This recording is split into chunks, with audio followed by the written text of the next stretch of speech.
De manera, no puedo decir que lo vamos a hacer tan específico, pero sí comencemos nosotros a revisar qué es lo que nos toca por parte del servicio laboratorio clínico y toma de muestra cumplir con lo que respecta a la 3100.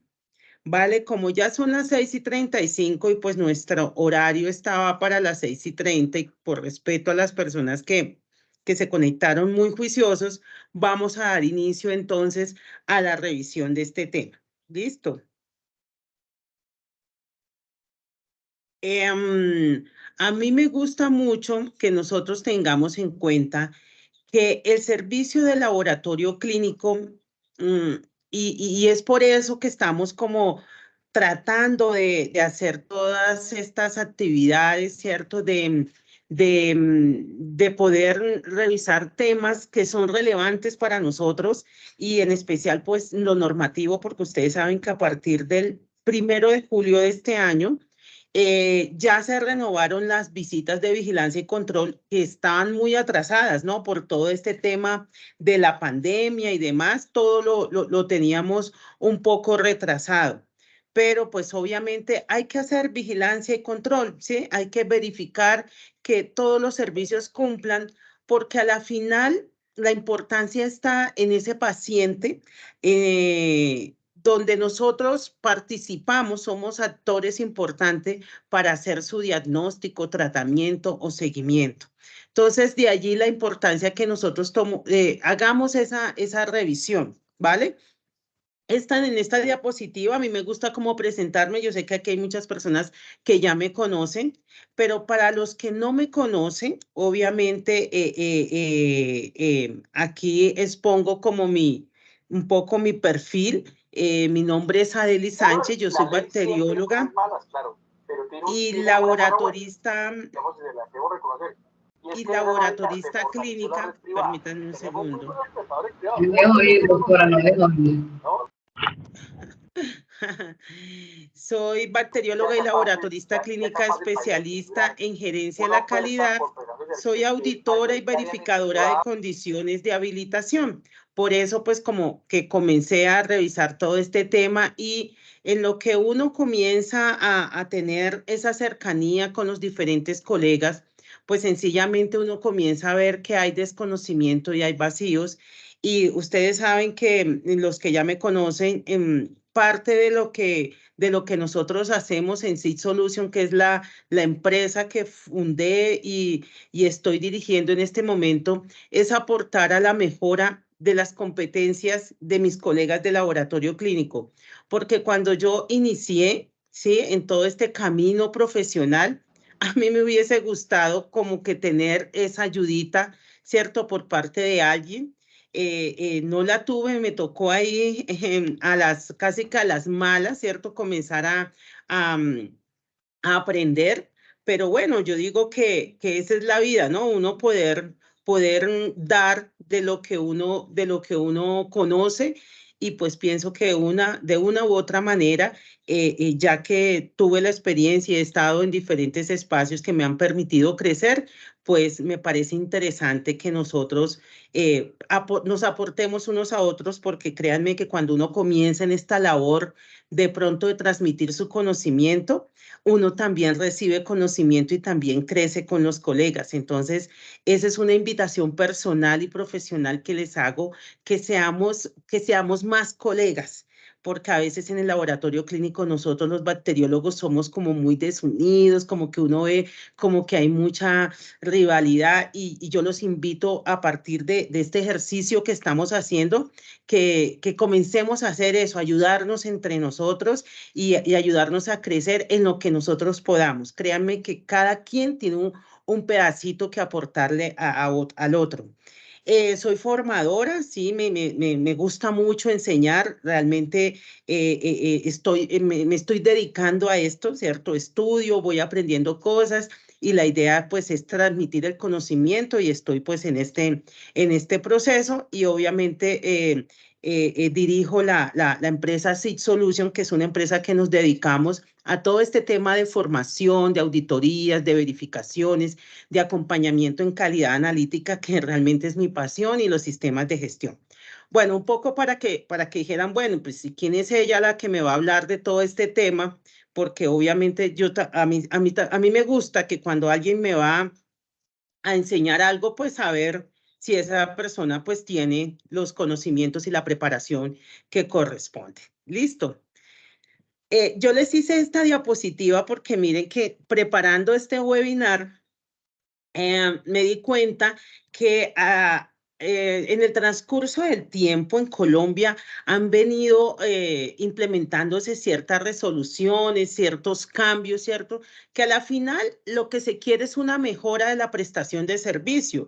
Y me parece muy interesante porque yo he tenido la oportunidad de revisar la normatividad de laboratorios clínicos en otros países como Panamá y como Ecuador.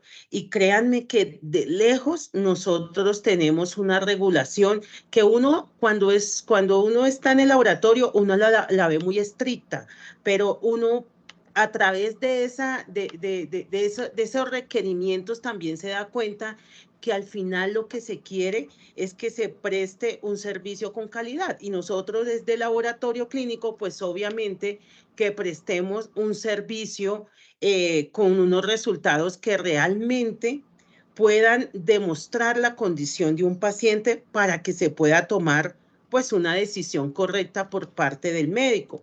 Porque ustedes saben que alrededor del 60 al 70%, esos son estudios que se han hecho desde hace mucho tiempo, alrededor del 60 al 70%, las decisiones médicas se toman basados en los resultados del laboratorio clínico. Por eso la importancia que nosotros, pues, hagamos las cosas bien, porque a la final, en cualquier momento, nosotros o algún familiar puede ser paciente.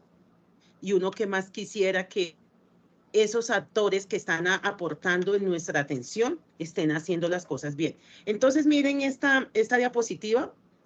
Yo hice una revisión general, hay muchas más, pero obviamente la enfoqué mucho a nuestro servicio de laboratorio clínico, porque pues es el objetivo de este espacio. Entonces, antes de 1993, realmente no había como nada estructurado, habían cosas, ¿cierto? Habían cosas, pero no había una legislación robusta, estructurada, que realmente dirigiera a los laboratorios clínicos o de hecho a las instituciones que prestan servicios de salud en una atención que pudiera estar ceñida a una normatividad y que uno dijera, bueno, ¿cumplo o no cumplo?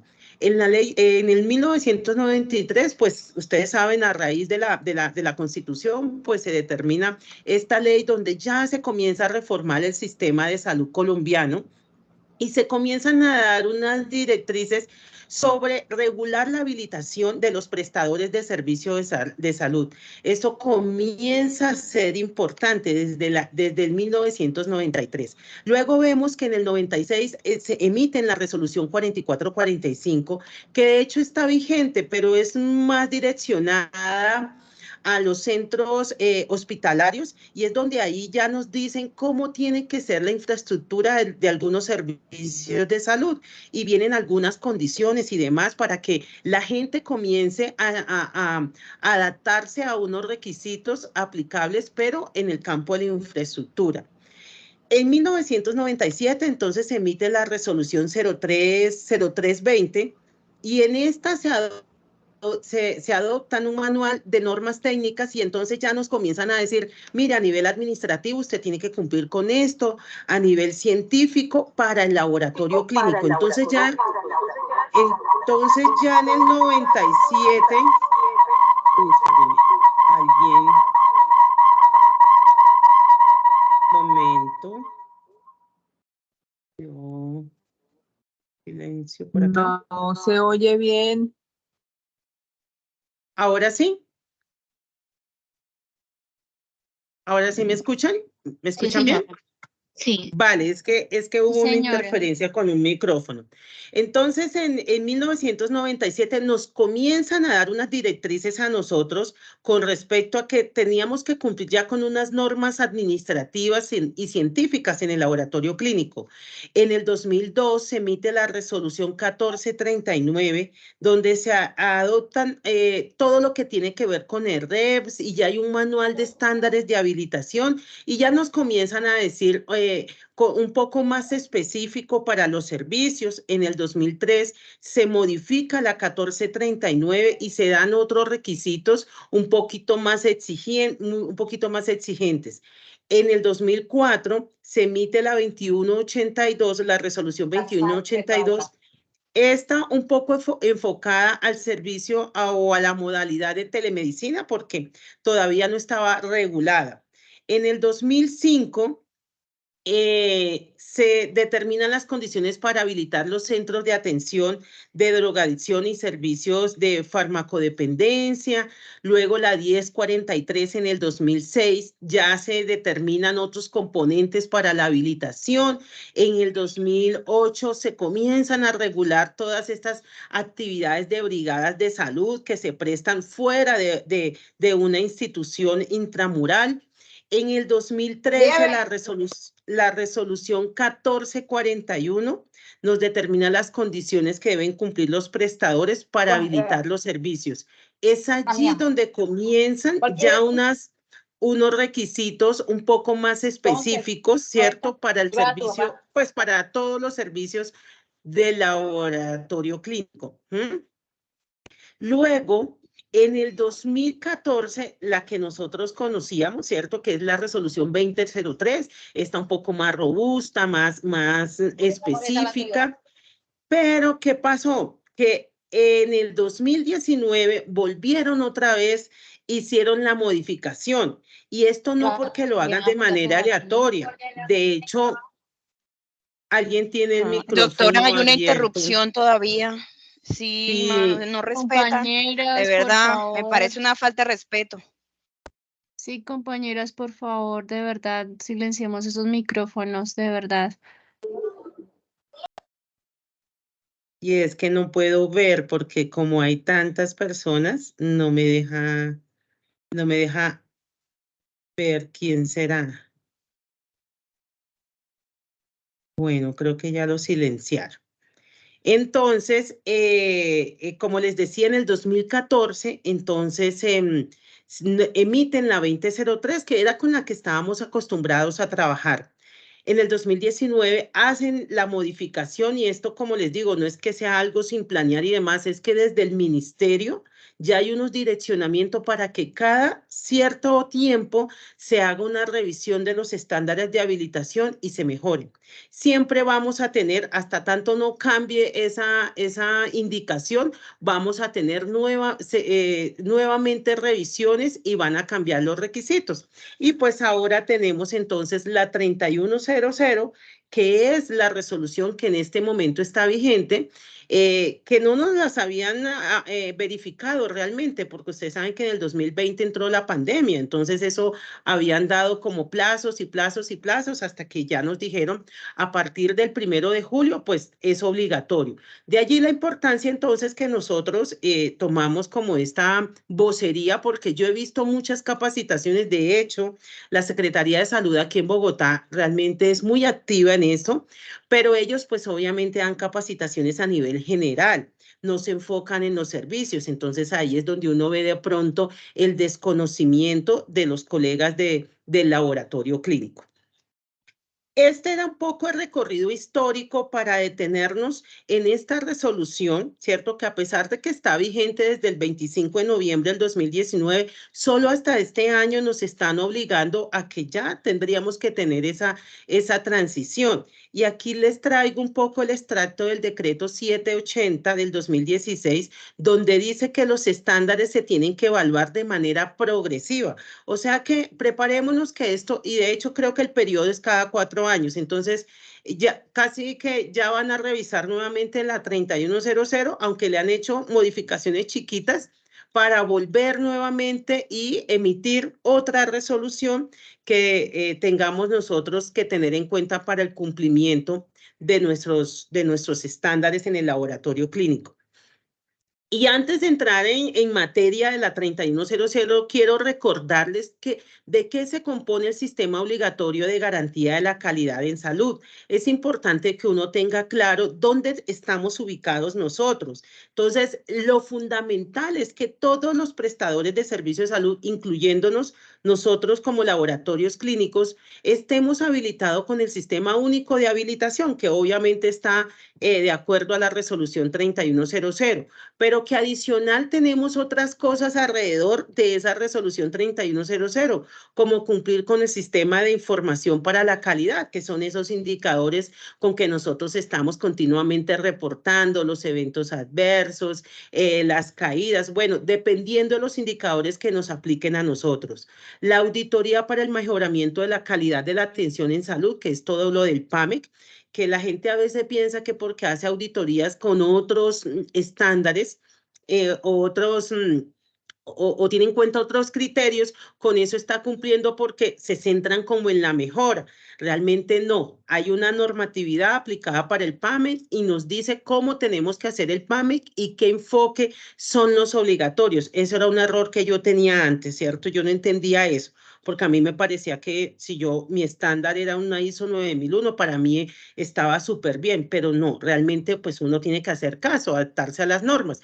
Y hay que estar muy pilas como lo indica la norma que se debe hacer ese mejoramiento de la calidad. Y obviamente el Sistema Único de Acreditación, el SUA, que aunque no es obligatorio para los privados, entiendo que para las instituciones públicas sí es obligatorio y que algunas privadas pues acceden a esa acreditación un poco para que pues se tenga para demostrar, ¿cierto?, una mejora de la atención. Es importante también que allí en el Sistema Único de Acreditación, que eso fue una mejora que me pareció fantástica, y es que hay unos requisitos que le aplican solo al laboratorio clínico, porque pues obviamente nuestro servicio es particular y tiene unas actividades específicas.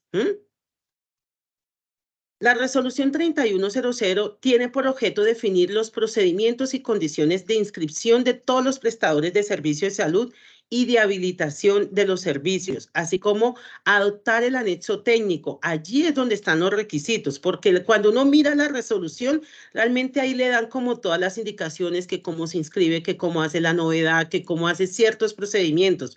Los requisitos realmente están en el manual y allí es donde uno va a verificar qué es lo que me pide la norma para yo determinar el cómo lo voy a cumplir y tener obviamente las evidencias cuando pues lleguen las verificaciones y me pidan esas evidencias. Esta resolución 3100 le aplican a todas las IPS, a los profesionales independientes, a los de transporte especial, que son unas ambulancias, a las entidades con objeto social diferente, que son como, por ejemplo, las universidades, que tienen un laboratorio clínico, que tienen una IPS, pues a ellas también les aplica. Su objeto no es vender servicios de salud, pero lo prestan porque de pronto tienen un laboratorio o un consultorio que atiende a sus estudiantes. Entonces, a esas entidades se le llama objeto social diferente, a las secretarías de salud, a las ARLs, a la Superintendencia Nacional de Salud. Entonces, cada quien pues se busca qué tipo de empresa o qué tipo de institución es y busca los requisitos aplicables. ¿Quiénes están exceptos de eso? Están exceptos los establecimientos carcelarios, aunque si ellos quieren se pueden habilitar, pero ellos, por ejemplo, están exceptos de cumplir porque tienen una normatividad específica para ellos. Y a nosotros, ¿qué es lo que nos dice esa resolución 3100? ¿Qué es lo que nos va a preguntar independientemente que seamos laboratorio o que estemos o que nosotros estemos con una IPS, o sea, estemos con una institución donde hay varios servicios? Lo que nos miran inicialmente es que la capacidad técnico-administrativa, que ya vamos a ver qué es eso, la suficiencia patrimonial y financiera y la capacidad tecnológica y científica, que es en el 3 donde nosotros tenemos mayor responsabilidad, pues cuando somos, por ejemplo, de la operación, ¿sí? Ya los gerentes y demás, pues ellos tienen que controlar pues las otras dos capacidades, las primeras. Y la capacidad técnico-administrativa hace referencia a que pues, Doc, la qué pena. institución o elabora... Señora, Doc, qué pena. La dime, anterior, a qué se refiere, Doc? Qué pena contigo. La anterior.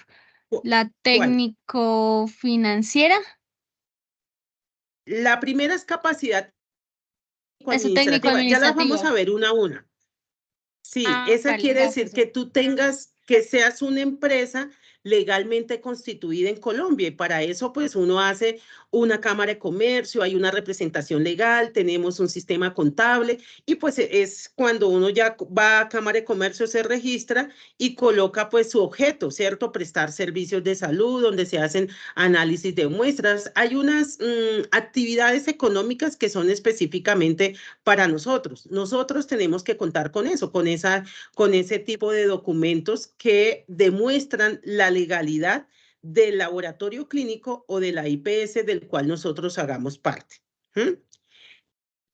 La suficiencia patrimonial y financiera, pues es que sea una institución sostenible financieramente. Y para eso, aquí es un poco más de los contadores y demás. Ellos usualmente pues demuestran esos con indicadores financieros, pero a manera general, y se los traigo pues es porque la idea es que nosotros tenemos que aprender más, tenemos que estar más involucrados no solamente en la operación. A manera general, todas las IPS las miden por unos indicadores financieros, son estos, el primero, el patrimonio, las obligaciones mercantiles y las obligaciones laborales. Entonces, allí hay unas metas, ¿cierto? O unos mínimos que tienen que cumplir las IPS, como que el patrimonio sea mayor al 50% del capital. Pero eso lo hace la parte de contaduría, pero es claro que nosotros pues sepamos que nosotros Compañeros, tengamos en cuenta, qué pena, Doc. permítanme un Miramos a ver quién segundo, está. no lo puedo, es que no me salen, yo no sé por qué, Amanda González. Amanda González. espera un segundo, Que no la puedo silenciar. ya yo la silencié. Listo, entonces estos son los tres indicadores principales, aunque financieramente pues hay varios, hay más, pero estos son los que nos miran las personas de la Secretaría cuando van y nos hacen las visitas. Y aquí viene la capacidad tecnológica y científica que son los famosos estándares que siempre hemos escuchado, porque la capacidad técnico-científica la dividen en estándares como son el de talento humano, ¿cierto? Que es el personal involucrado, la infraestructura, la dotación, medicamentos, dispositivos. ¿Alguna cosa? A la del grupo suyo. Bueno. Listo. Tenemos entonces, les decía, infraestructura, dotación, medicamentos médicos, insumos, procesos prioritarios, la historia clínica y registros e interdependencia se aplica. Estos son los famosos 7 estándares. ¿Nosotros qué tenemos que tener? Revisar los requisitos de cada estándar que nos aplican y tener todas las evidencias porque realmente eso es lo que nos auditan a nosotros cuando van a revisarlos. La estructura de la norma, aquí se las coloqué de la resolución, se divide en 5 capítulos. El primero es el objeto y campo de aplicación. El segundo es cómo se hace la autoevaluación, que sabemos que tenemos que hacerla cada cierto periodo. En el REP es cuando uno, en la inscripción, cuando uno va a abrir. Cómo se hacen las novedades y cierres de servicios, cómo hacen ellos toda la organización de las Doc, qué visitas de pena. verificación. ¿Tú estás Señora, pasando diapositiva? sí. ¿Y estamos en la de capacidad tecnológica científica o pasaste a otra, Doc? Pasé a otra. Pasé una que dice estructura, pero sí, no la estoy viendo.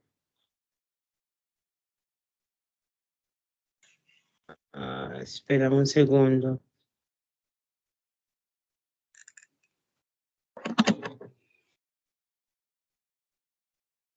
Ya.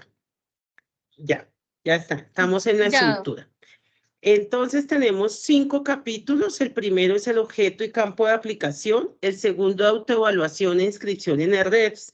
El tercero es novedades y cierre de servicio. El cuarto es visitas de verificación. Y el 5, pues son disposiciones generales. La norma tuvo varios cambios estructurales porque ahora esta norma, ella usualmente se divide en grupos. ¿Cierto? Se divide en grupos, luego esos grupos se dividen en servicios y los servicios tienen diferentes modalidades. En esta nueva versión, por ejemplo, la norma, algunos servicios se quitaron, otros se abrieron, otros se colocaron en otros grupos, pero realmente tampoco fue un cambio tan impactante. Entonces, tenemos que en este momento tenemos 5 grupos. Tenemos el grupo de consulta externa, que es donde está todo lo de consulta externa, general, especializada, seguridad, salud en el trabajo y vacunación, que es un servicio nuevo que quedó en consulta externa. Apoyo diagnóstico y complementación terapéutica, ahí es donde está el laboratorio. Nosotros hacemos parte del grupo de apoyo diagnóstico. Uno a veces tiene que tener esto claro, colegas, porque imagínense que hay unos requisitos de talento humano que se le piden al grupo de consulta externa, pero no se les piden a los de apoyo diagnóstico. Por ejemplo, a los de consulta externa tienen que tener el curso de atención a víctimas por violencia sexual, que es un curso que hacen mucho los médicos, las enfermeras y demás.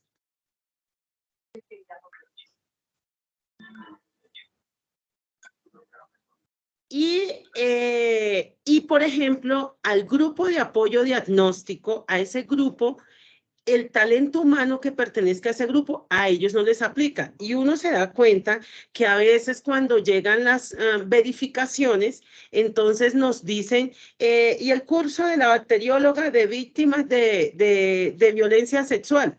Pues si uno está piloso y sabe todo este tema de la norma, pues uno dice, no, espérame un segundo, porque es que nuestro servicio no hace parte de consulta externa. Entonces, a nosotros la norma no nos obliga a tener, pues, a las bacteriólogas ese curso. Por eso es importante para uno poder defenderse, porque uno le dice, lo pide, y si uno no sabe, uno dice, bueno, entonces no lo tengo, comienzan a colocar a todo el mundo a hacer ese curso cuando no estamos tan involucrados en esa parte. El otro grupo es internación, que es todo lo de hospitalización, quirúrgico, el grupo de quirúrgico y el grupo de atención inmediata, que ahí es donde está todo lo de partos, urgencias y demás. Esos son los 5 grupos en los que se divide la norma, la resolución. Y recuerden, nosotros estamos en apoyo diagnóstico. Hay diferentes modalidades de la prestación del servicio. Tenemos intramural, extramural y telemedicina. La intramural es una sola modalidad, pero en la extramural tenemos entonces domiciliaria, jornadas de salud, ¿cierto? Esa hace parte de ese tipo de modalidad. Y telemedicina, pues, que de hecho con todo este tema del COVID y demás, pues entró como en implementación flash para muchas IPS, establecer esa modalidad que antes estábamos un poco temerosos, pero pues sirvió realmente que estuviera ya en la resolución 3100 más o menos regulada y que la gente ya tenía un direccionamiento. En esa diapositiva ya va a cambiar, no sé por qué se demora un poquito. La siguiente diapositiva ya muestra la estructura de la norma como tal, sí, que es el documento como tal que nosotros podemos revisar. Miren, este documento es gratis, ustedes colocan 3100 en internet y ahí ustedes los pueden descargar, no tienen que pagar. Yo a veces veo gente que paga por eso, y yo decía, pero si eso en internet está y usted lo imprime, eso es libre. Entonces, siempre todo lo que tenga que ver con regulaciones y demás, no paguen por eso es gratis, eso está ahí en internet, en la página, en las diferentes páginas oficiales. Entonces, miren, esta es la resolución. Aquí están, pues, su estructura, ¿cierto? Está tenemos 11 numerales y en los 11 numerales, pues, ellos van ahí como revisando cada ítem y al final, a partir del 11 es donde comenzamos nosotros a ver todos los criterios. Aquí se los estoy mostrando todos los criterios aplicables a todos los servicios y luego nos desglosan por grupo. Nosotros estamos por acá en apoyo diagnóstico, aquí, por acá está laboratorio clínico y toma de muestras. Entonces ya uno ¿qué tiene que hacer? Busca primero los criterios que le aplican a todos los servicios, porque ese es otro error que cometemos. Nosotros vamos y de una buscamos laboratorio clínico y toma de muestras, pero acá arriba hay unos criterios que le aplican a todos, es decir, que al laboratorio clínico también. Entonces, un poco para que tengamos cuidado cuando vayamos a revisar la norma. Y vamos entonces ahora a entrar a revisar los requisitos aplicables a estos estándares de la resolución 3100 con respecto al laboratorio clínico, ¿sí? Porque pues hay varios. Entonces, iniciemos con talento humano. Con talento humano, ¿qué nos pueden pedir? Los profesionales habilitados para estar en el laboratorio clínico son los bacteriólogos, ¿sí? Y tenemos los auxiliares también. Pero el auxiliar puede estar en toma de muestra y nos apoya y demás, pero siempre con la supervisión de un bacteriólogo. Este bacteriólogo tiene que tener su título de educación superior, si es fuera de Colombia, entonces tenerlo convalidado, ¿cierto? Con todos sus certificados.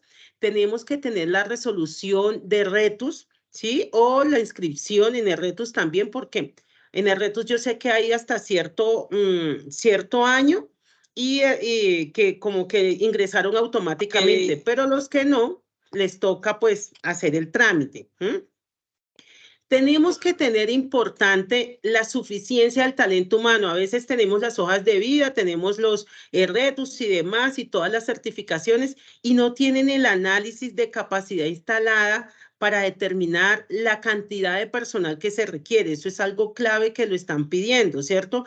De acuerdo a su operación, analice cómo es su oferta y qué tanto personal usted necesita. Entonces nos piden capacidad instalada, oferta y demanda, oportunidad, los tiempos de atención. Eso porque obviamente si tenemos un personal de salud saturado, entonces pues no va a trabajar bien y estamos propensos a cometer errores. De ahí es la importancia que tengamos el análisis de capacidad instalada. Pero miren que en la 2003 a la gente le aceptaban, no, pues usted tiene sus hojas de vida con todos sus soportes y demás y pare de contar. A nosotros ahora nos están pidiendo casi que un sistema de gestión, porque por ejemplo en talento humano usted tiene que tener escrito cómo selecciona el personal, cuáles son esos criterios, es decir, los perfiles de cargo que usted tiene en cuenta para seleccionar su personal, cómo lo contrata, cómo hace esa vinculación, cómo le hace la inducción al puesto de trabajo y cómo lo va a formar continuamente. ¿Y cómo se hace eso? Pues a través de un cronograma de capacitación y que yo tenga estandarizado cómo lo voy a hacer. Es muy importante que esos procedimientos, actividades, instructivos, como ustedes lo quieran llamar, pues ustedes lo tengan definido y lo tengan estandarizado, es decir, escritos. Entonces, tenemos que tener análisis de necesidades de capacitación. Si, por ejemplo, vemos quejas o vemos inconvenientes, tenemos que tener el medio donde podamos pedirle esa capacitación para ese personal. Luego que esas capacitaciones sean planificadas, nos van a pedir un cronograma. Y que esas planificaciones tengamos muy bien definidas cuáles son los contenidos temáticos que se van a llevar a cabo. Luego, cuánto van a durar, quiénes son las personas avaladas y autorizadas para dar capacitación.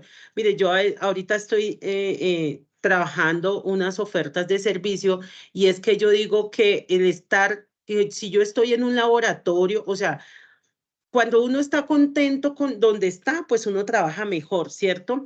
Y hay veces la gente piensa que porque a usted le dé solamente un salario o le dé 2 horas libres o esto, usted va a estar contento, pero el crecimiento profesional y si esa institución donde yo trabajo me aporta a nivel profesional y me capacita, realmente uno valora eso y van a tener unos profesionales más fieles para la operación, porque no hay nada más costoso para cualquier empresa y es la rotación del personal. Entonces uno debe tratar de retener su talento, pero no solamente dándole salarios, que es un poco difícil en el sector salud, ¿cierto? Porque sabemos cuál es la situación, pero entonces démoselo por otro lado, démosle una formación, pero una formación buena, porque a veces, venga, no tomamos esto en serio, no, venga, usted prepare una charlita y aquí lo hacemos y lo damos, pero ¿y cuál es el impacto para mi perfil profesional, ese periodo en que estamos capacitándonos? Es muy importante que los coordinadores, los directores, los gerentes,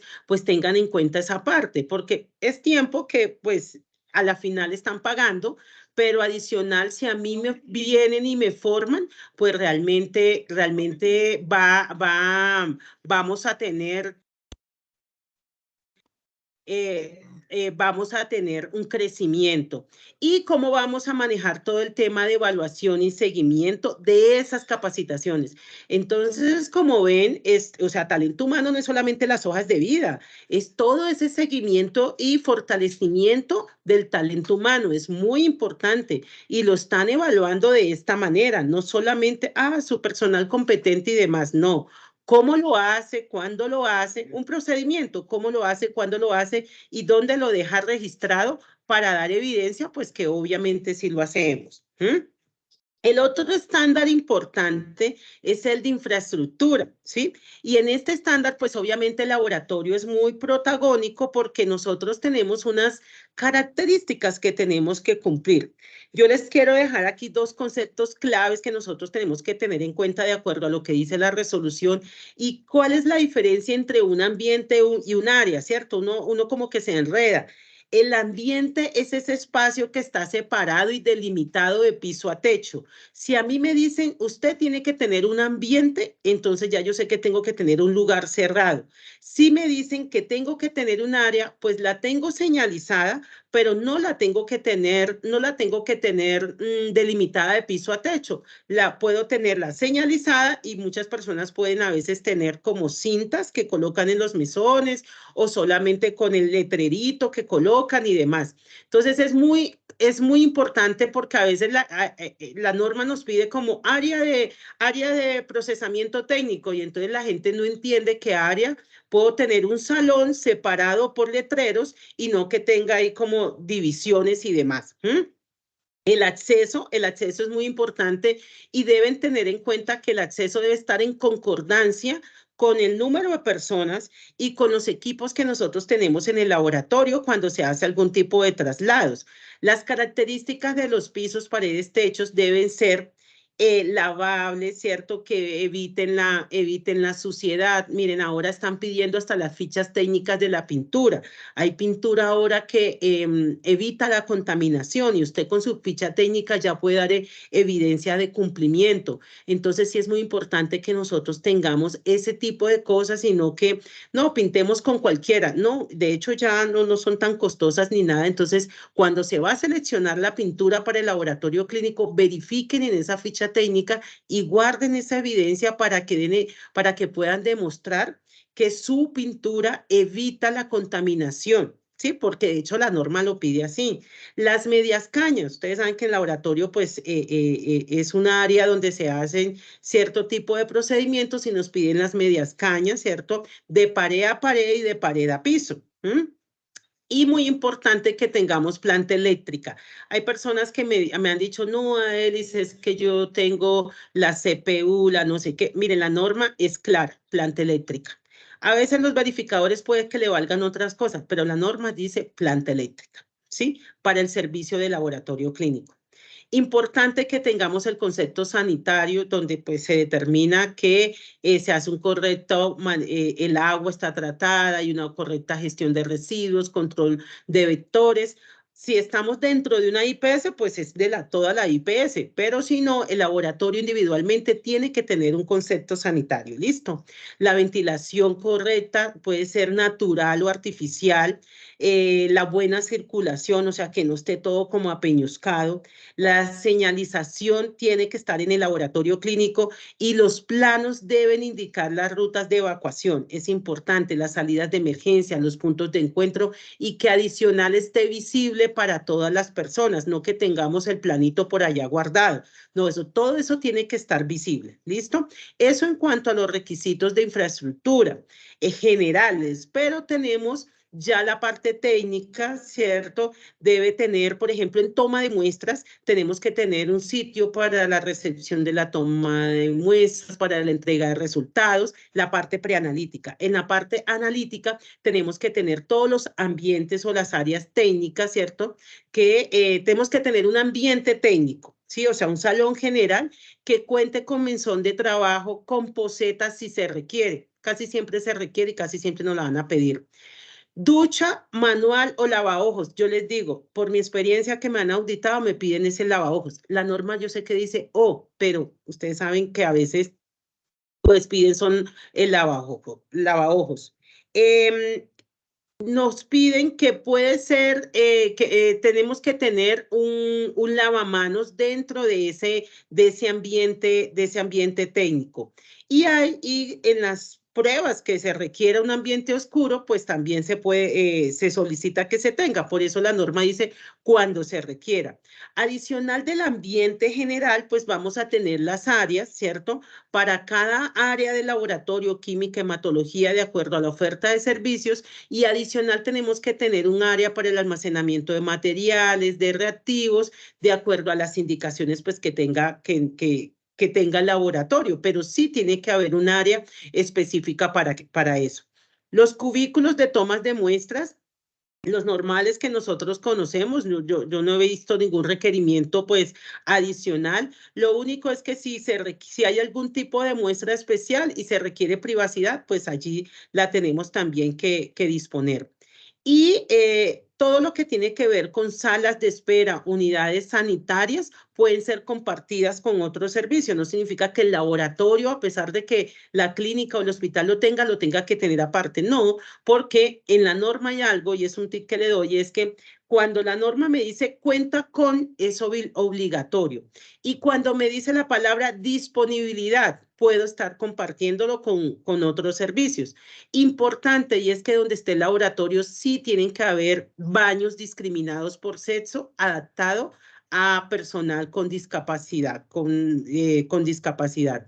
Entonces es muy importante que tengamos en cuenta como todos esos requisitos. Aquí hay algunos que son específicos de laboratorios, pero hay otros que son requisitos generales. Entonces, por eso yo les digo, ustedes revisen las dos cosas para saber si cumplen o no cumplen, incluyendo pues los específicos y los generales. Eso con el estándar de infraestructura, con el estándar de dotación, que es todo lo que tiene que ver con los equipos que utilizamos en el laboratorio clínico. Y la idea es que el laboratorio pueda garantizar las condiciones técnicas y de calidad de cada equipo, ¿sí? Adicional nos piden, y es muy importante, la capacitación en el manejo de esos equipos. Tenemos que tener evidencia de las capacitaciones del personal, pues en este caso los bacteriólogos, y disponibilidad de manuales en español. Algunos verificadores, de hecho, les piden las guías rápidas, otros no. La norma no es tan específica con guías rápidas, pero pues lo que yo les digo, ¿no? O sea, a veces nos piden ciertos documentos, pues que no es que sobre, porque cuando uno muestra una guía rápida da evidencia que uno ha leído, que uno la ha hecho y que uno y son más cortas, entonces las utiliza más. Aquí ustedes ven como unos Excel y dentro de la norma hay una información específica, por ejemplo, que piden de cada dispositivo. Entonces, por ejemplo, nos piden que tengamos como un inventario donde tengamos el nombre, la marca, el serial o modelo, el registro INVIMA, es muy importante que lo tengamos, la clasificación de riesgo que tiene ese equipo, ¿Qué más? Es que el uso intencionado. Entonces, la norma nos pide cierta información que nosotros tenemos que tenerla consolidada. Para mí lo más fácil es que uno tenga un Excel, tenga todos sus equipos y diligencie todos los daticos y revisar la norma. Otra cosa importante es que tengamos el cronograma del mantenimiento o calibración de esos equipos para que se vea el control y obviamente cada soporte de lo ejecutado. Entonces es importante que también hagamos la planeación para garantizar esa calidad de los equipos que estamos utilizando y las fichas técnicas, que es donde es un resumen de las recomendaciones del fabricante. Eso también nos lo pide mucho, tener fichas técnicas, el consolidado, las hojas de vida donde le hacemos el seguimiento, el cronograma de mantenimiento y sus soportes. Doc, qué pena, la señora. anterior, el pantallazo que tú pusiste ahí es una ficha, ¿qué, Doc? Qué pena contigo, la que ahí Ficha pusiste. técnica. Es una ficha Esa es técnica. una ficha técnica donde dice el nombre y el equipo, la marca, el servicio, Sí, todo eso, ¿sí? sí. Sí, ahí es importante que colocan como las características, por ejemplo, lo que dice el fabricante. El fabricante dice que los mantenimientos deben ser semestrales, que el voltaje es 110, que necesita una mesa que soporte 100 kilos. Todas esas indicaciones uno las debe consolidar. Por ejemplo, a mí me gusta consolidarlas en las fichas técnicas y tener esa información y ellos lo piden así, la ficha técnica, déjeme ver su hoja de vida, piden ficha técnica, piden los documentos legales, facturas, todos los mantenimientos y calibraciones, los que aplique, los correctivos, ¿qué más? Las capacitaciones al personal, más o menos es eso lo que se solicita. Gracias, Doc. Aquí les traigo, bueno, acá está otro ejemplo, que acá se ve un poquito mejor, y es entonces como el inventario. La clasificación de riesgo es importante. Miren, la clasificación de riesgo, ustedes la encuentran en el registro sanitario. Ahí eso no lo dice uno. A veces a mí me dicen, no, es que yo voy a contratar un biomédico para que me diga cuál es la clasificación de riesgo de mis equipos. No, no hay necesidad. Usted va y mira el registro y ahí dice clasificación de riesgo y lo coloca. Obviamente hay que tener el registro sanitario. Si el equipo no tiene registro sanitario, por lo menos debería tener un no requiere, o sea, un documento que indique por el INVIMA que no requiere registro sanitario. ¿Quién se lo debe entregar a usted? El importador, a quien usted se lo compra o a quien le da el comodato, porque es lo que garantiza que legalmente ese equipo está legalmente en Colombia, ¿sí? Y pues nosotros tenemos que hacerle seguimiento al tema de que no tenga ninguna alerta y demás. ¿Qué más tenía por acá? Esta es otra ficha técnica.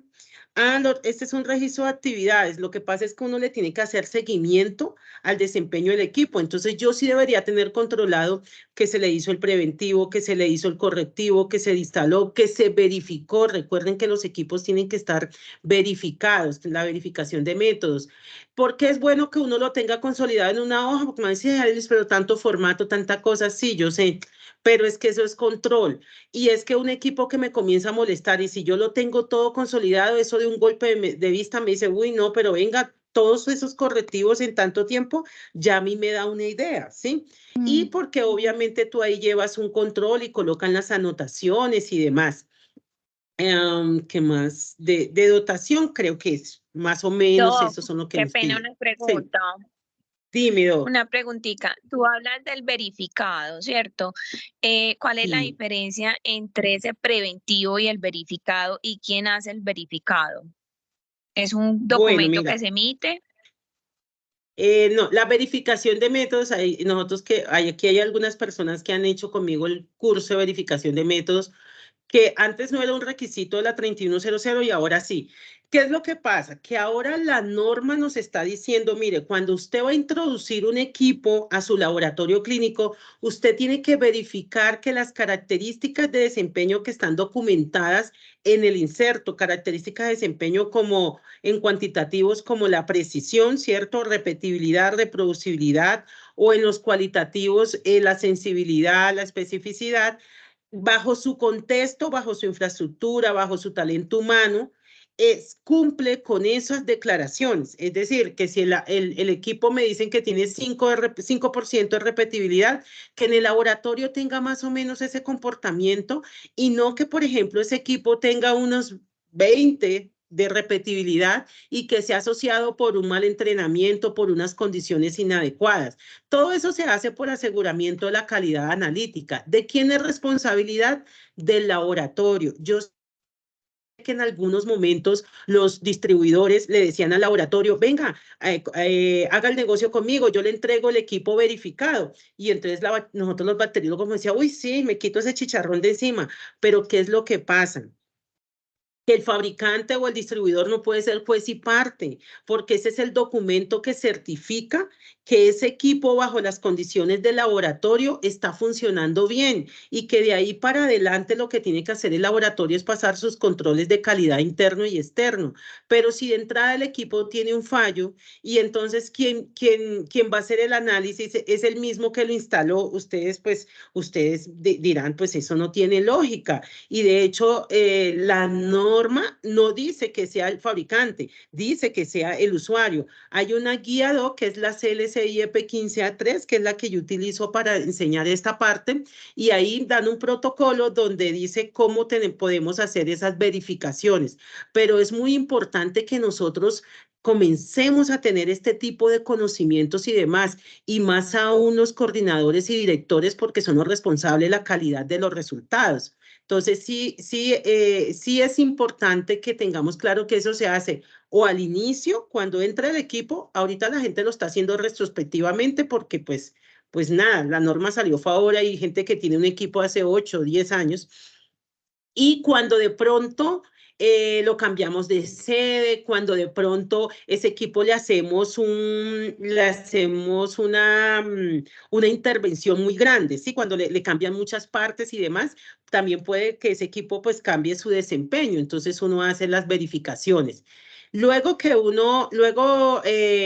todo el tema de verificación es del usuario. Los mantenimientos preventivos, nosotros sabemos que a veces en el laboratorio clínico, por ejemplo, hematología, a nosotros nos toca hacer unos mantenimientos semanales, diarios, que son de usuario, pero hay unos preventivos que ya son de ingeniería y pues ellos son los responsables de hacerlos.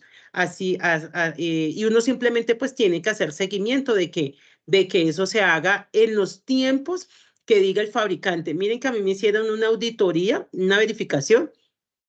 Yo hice mi cronograma de mantenimiento, aquí está, me revisaron una hoja de vida. Déjeme ver el manual, donde dice que ese equipo, el mantenimiento es anual y no es semestral o no es trimestral. Ah, sí, claro, pues ya yo sabía. En el manual del equipo, en esta parte, esa es la recomendación, porque a veces nosotros también colocamos eso de manera muy subjetiva, o los administrativos, cuando son los gerentes y demás, ellos no entienden que uno se tiene que apegar a lo que dice la norma. Entonces uno dice, mantenimiento, por decir algo de hematología, si tengo mucho volumen trimestral. No, pero ¿cómo así? Si no está metido en una negociación, ¿cómo vamos a hacer eso trimestral? Eso es muy rápido, no lo podemos hacer semestral. Ahí ya ustedes tienen la respuesta, es lo que recomiende el fabricante. Si la persona, el gerente o la persona pues de mayor jerarquía, no lo vamos a hacer, bueno, entonces usted asume riesgo cuando venga la secretaría o cuando venga una inspección de vigilancia y control y se den cuenta que nosotros no estamos respetando las indicaciones. ¿Y eso qué denota?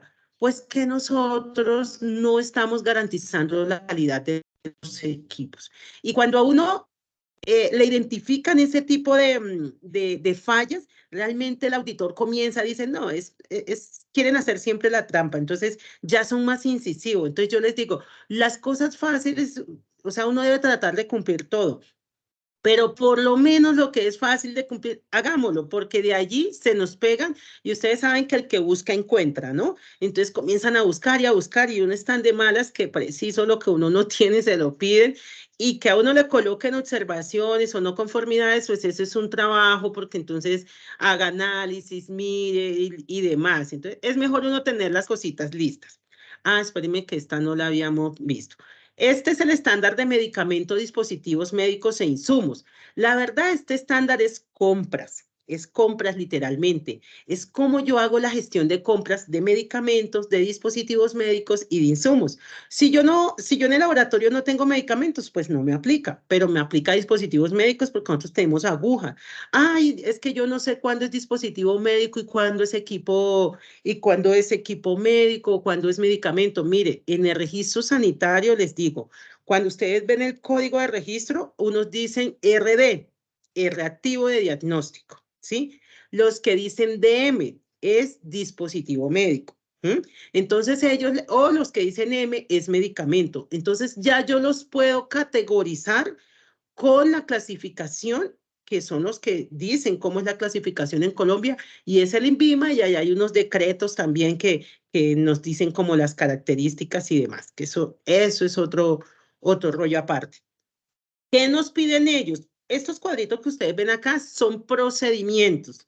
Por eso yo miro la resolución 3100 y yo digo, eso es un sistema de gestión. Lo que pasa es que acá no lo dividen por estándares, pero eso es un sistema de gestión y si yo alguna vez hice una comparación entre ISO 9001 y la 3100 y realmente casi que lo único que no le aplica es el numeral 4 y lo último de revisión por la dirección, pero de resto casi todo que le aplica. Entonces tenemos que tener procedimiento de cómo seleccionamos a ese proveedor. Entonces uno ahí coloca los criterios, ¿cierto?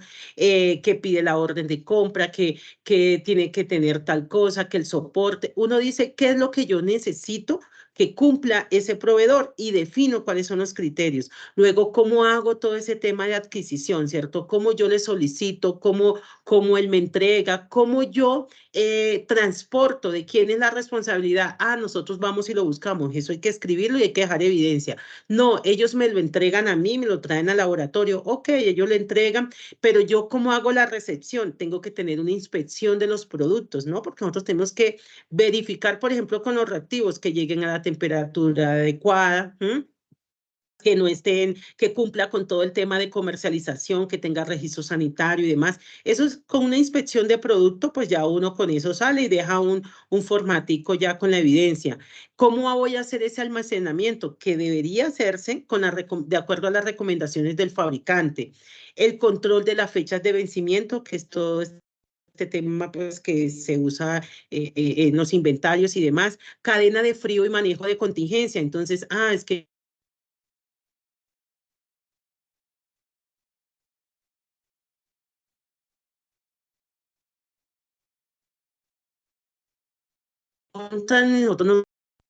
y entonces le dicen a uno, así, me dicen, ¿cuál es el plan de contingencia con las neveras? No tengo, me toca comprar otra nevera.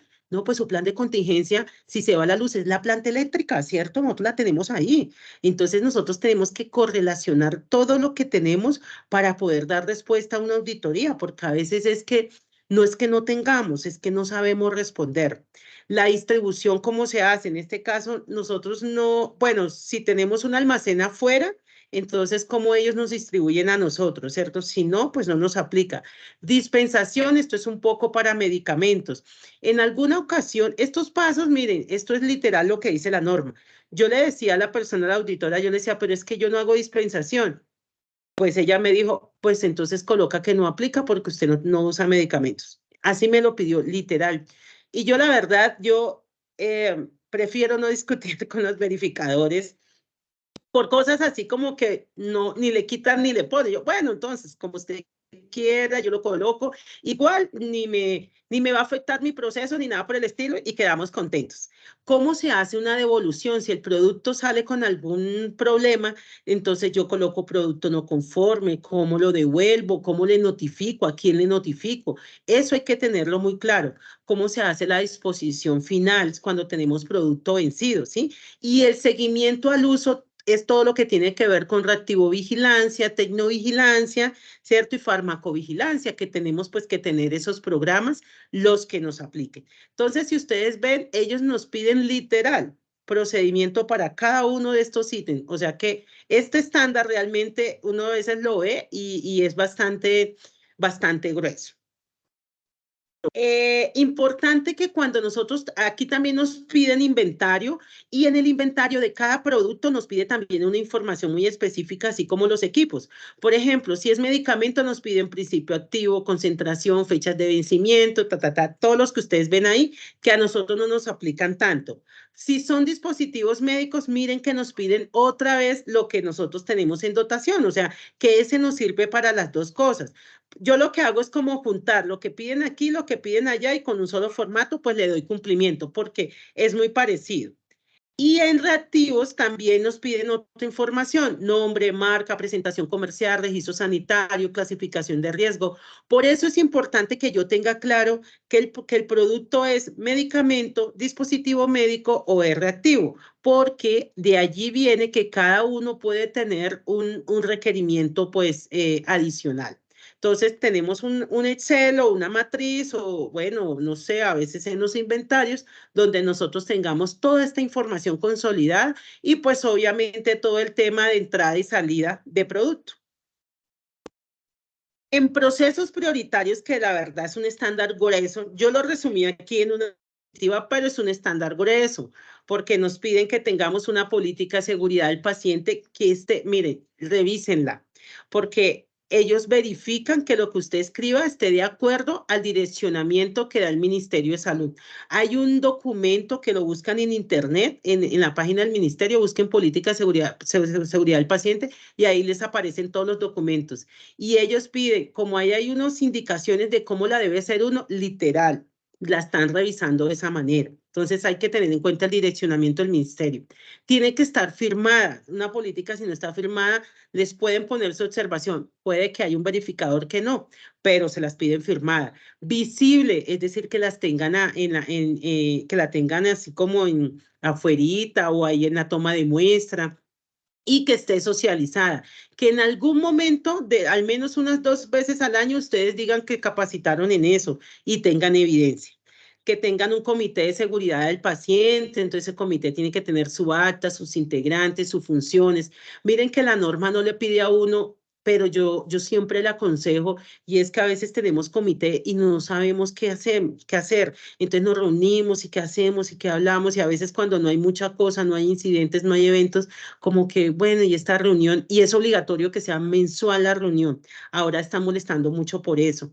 Entonces, ¿qué les digo yo? Háganse un plan de trabajo. Digan un mes voy a hacer una capacitación, el otro mes voy a hacer una socialización, el otro mes voy a hacer una inspección, una ronda de seguridad. Y créanme que el día de la reunión revisan su actividad y sí la hicimos, estos fueron los hallazgos y van a tener algo, pero más allá de tener evidencia, yo digo, van a mejorar y van a controlar la seguridad del paciente, porque acuérdense que nosotros también aportamos a la seguridad del paciente. Importante que en ese programa de seguridad del paciente que tenemos que tener documentado porque lo piden, tengamos escritas las prácticas seguras que nos aplican a nosotros. Ahí están en la resolución y que adicional todo eso esté socializado. Nos solicitan también que tengamos los procedimientos. Los procesos prioritarios es como un conglomerado de todos los procedimientos, de todos los estándares. Entonces nos piden los procedimientos de talento humano, de todo lo que tiene que ver con equipos biomédicos, medicamentos y dispositivos médicos.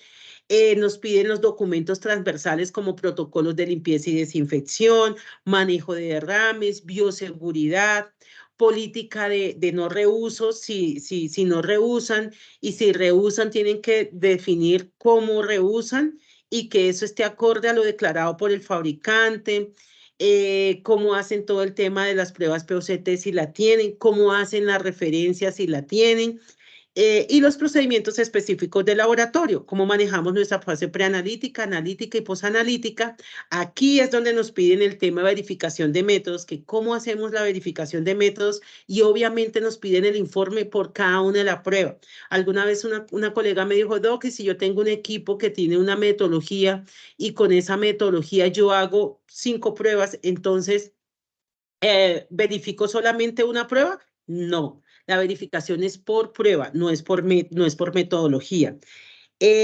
Importante cuando tenemos auxiliares y es que tenemos que tener un procedimiento de cómo, cuándo hacemos supervisión de auxiliares y tenemos que tener las evidencias de la supervisión de esa toma de muestras. Eso es importante. ¿Cómo vamos a manejar todo el tema de control de calidad interno, externo? Y ahora también nos piden, que eso es algo que tiene esta resolución, la 2003 nos decía, tengo control de calidad interno y externo. No pedían análisis. Ahora nos piden análisis del control de calidad y toma de decisiones. Entonces, mis queridas colegas, los compañeros que no estén todavía metidos con el cuento de la calidad analítica, toca también adquirir esas habilidades y esos conocimientos. Porque pues obviamente no estamos, ustedes saben que vigilancia y control llega en cualquier momento y el bacteriólogo que esté, le toca. Yo trabajé mucho tiempo de noche, y yo no sé, pero siempre me llegaban a mí en la noche, porque pues en la noche era que había como más quejas por la no atención y pues ellos revisaban todos los servicios, entonces le toca a uno como tener ese conocimiento general. Y este estándar de historias clínicas y registros, pues obviamente nuestro resultado hace parte de la historia clínica, ¿no? Entonces, ¿cómo lo manejamos, cierto? ¿Cómo manejamos el tema de cuando hacemos cambios en un resultado? ¿Quiénes están habilitados para hacer esos cambios? Eso tiene que estar muy claro. Si tenemos software, ¿cómo es el tema del mantenimiento, la validación de ese software, el plan de contingencia si el software no funciona?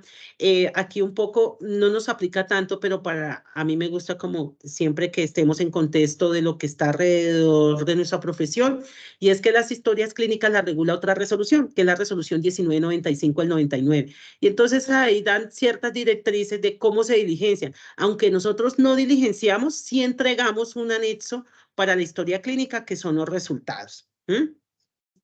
Y obviamente aquí no solamente la historia clínica, son todos los registros que nosotros tenemos en el laboratorio clínico. Entonces tenemos que tener claro cómo manejamos esos registros de laboratorio clínico, dónde los guardamos, si los tenemos físicos. Ahí la verdad a mí no me gusta tanto, porque entonces le piden a uno que el archivo, que controle el ambiente, que cómo garantiza que eso no se vaya a perder. Entonces la verdad yo se les digo, ya hay muchas cosas que se puedan digitalizar, entonces organicen y tengan todo digitalizado, además por integridad y todo de la información, y hacen su backup. Lo determinan cada cuánto lo van a hacer y así pueden respaldar la información del laboratorio clínico. Algo importante que se me olvidó, eso lo escuché en una capacitación acá en Bogotá, y yo, por ejemplo, no lo sabía, y es que los registros de los manifiestos, cuando nos envían se llevan nuestros residuos, se tienen que guardar durante 5 años, y esos son registros. Entonces, para que los que no sepan, ténganlo en cuenta, que eso hay que guardarlo por 5 años al menos. Hay que garantizar pues la confidencialidad, seguridad del dato, y que el instrumento que utilicemos pues cuente con un mecanismo de plan de contingencia para cuando haya algún inconveniente, y más ahora que estamos con el tema de la ciberseguridad, pues hay que apoyarse mucho en la parte de los ingenieros, ¿no? Porque pues nosotros no manejamos tanto esa parte, y que aquí es como un listado de todos los registros que nos toca tener. Ellos nos lo piden: registro de pacientes, de exámenes solicitados, pruebas solicitadas, de las muestras tomadas, de las remitidas, de las validaciones secundarias, porque este concepto quedó, validación secundaria o verificación, quedó cuando hacían todo el tema del COVID, pero es la verificación. Formatos de reporte de resultados, los registros de resultados, los registros del control de calidad interno y externo. Eso es importante. Mire, ustedes terminen de hacer su control mensual, coloquen eso en PDF y guárdenlo. A veces la gente tiene la mala costumbre que los tiene en Excel o cosas y no los guarda, no los coloca en PDF, llega la otra persona, los manipula o los borra y tenemos inconveniente. Los registros, para uno garantizar la integridad, deben estar en PDF, es mi recomendación. Los contratos o convenios con los laboratorios que nos hacen referenciación, es un proveedor más, pero ellos, por ejemplo, a nosotros nos los piden que los tengamos ahí disponible en el laboratorio clínico. Si ustedes no tienen una relación comercial formal, debe hacerse porque no lo están solicitando. Y ese es otro estándar de interdependencia. A nosotros no nos aplica tanto porque son esos servicios complementarios que se pueden contratar para para realizar una oferta de servicios.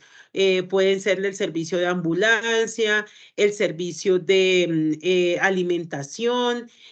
Por ejemplo, a nosotros de pronto nos puede aplicar el servicio de transporte de muestra. Ese es un servicio que nosotros podríamos contratar, aunque uno trata pues que sea el mismo laboratorio que donde uno remite, que recoja las muestras. Importante es que esté formalizado y esté determinado el alcance. Y una cosa importante no solamente para ese tipo de servicios, y es que nosotros tenemos que garantizar que nuestros proveedores nos cumplan también. Entonces hay que verificar, por ejemplo, que el laboratorio de referencia tenga su habilitación vigente, que tenga controles de calidad. Les hacemos una visitica al menos una vez al año y verificamos, le hacemos una visita. Entonces todo eso es control. Si ustedes no lo hacen, acuerden, programen y van y verifican pues también las condiciones como clientes, ¿sí? Que eso es para asegurar el servicio, ¿vale? Yo les agradezco muchísimo este espacio que nosotros que ustedes hayan podido destinar para que revisemos este tema que es muy importante, y les quiero extender esta invitación. Estamos organizando un entrenamiento intensivo en esta resolución aplicada al laboratorio clínico, un poco ya específica para hacer ese checklist que nosotros necesitamos hacer para verificar internamente y no esperar que venga la secretaría y me diga que yo estoy incumpliendo. Entonces, la idea es que ustedes aprendan a interpretar la resolución y adicional también aprendan a responder una auditoría. Lo vamos a realizar este 17, 19, 20, 23 y 25 de octubre. En este horario, más o menos, porque pues trabajamos de 6:30 a 8:30, tiene un costo de 357.000 pesos. Van a tener una lista de chequeo con los requisitos específicos y generales que nos aplican al laboratorio clínico, un modelo en la estructura de los procedimientos, porque hay unos requisitos en los estándares prioritarios que nos dicen que tiene que tener cierta estructura los documentos referencia a los que tenemos en el laboratorio clínico. Y como todos nuestros cursos, este curso está certificado y avalado por el American Council de Estados Unidos, donde ustedes pues pueden estar tranquilos que la información que se les presenta está basada en un documento, en este caso en la resolución 3100. Pues yo espero que puedan acompañarnos, puedan participar. En el chat les voy a dejar el link para las personas que deseen participar de nuestro bootcamp, y con muchísimo gusto, cualquier cosa que necesiten, nosotros pues estamos prestos a ayudarles. A las personas que han hecho cursos con nosotros saben que más allá, pues obviamente de hacer una oferta académica, nos interesa es aportar y ayudar a nuestros compañeros. Puede que a veces no pueden participar en el momento, pero nada, estamos ahí para ayudarnos entre todos y poder crecer, que realmente es lo más importante. En el chat también les dejo, es un link de Google de nuestra página. A mí me gusta, por ejemplo, saber cómo les parece estos espacios, si realmente aportan. Me gustaría de pronto los que quisieran calificarnos, si hay mejoras. Muchísimas gracias que nos las puedan compartir, porque la idea es que nosotros mejoremos, ¿cierto? Y que podamos aportarnos como colegas.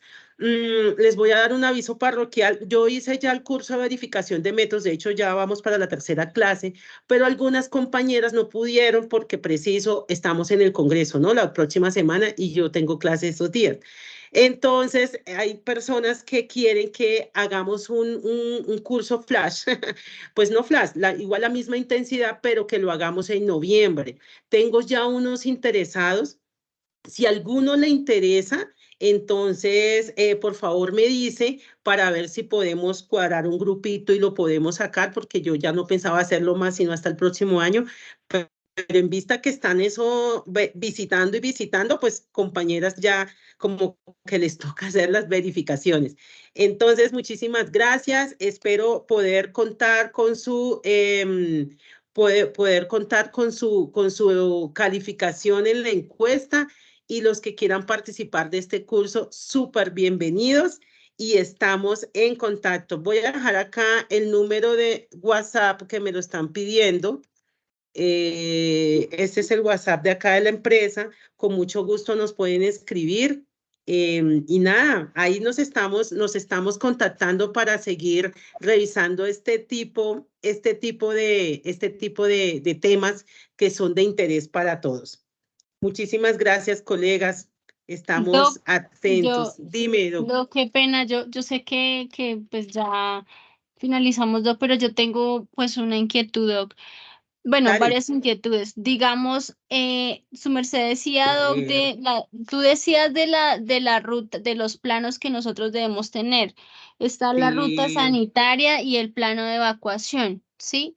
¿Esos deben estar dentro del laboratorio? ¿Es obligatorio que estar dentro del laboratorio? Sí, sí. De hecho, mira que a mí me los pidieron hasta en los consultorios, que son Porque más es que chiquitos. Ok, porque es que hay uno que, por ejemplo, bueno, yo, donde yo estoy, por ejemplo, la ruta de evacuación está fuera del laboratorio, o sea, está cerca, pero está afuera. Entonces yo quería preguntarte eso, si esa ruta también de evacuación también, sí o sí también debería estar adentro.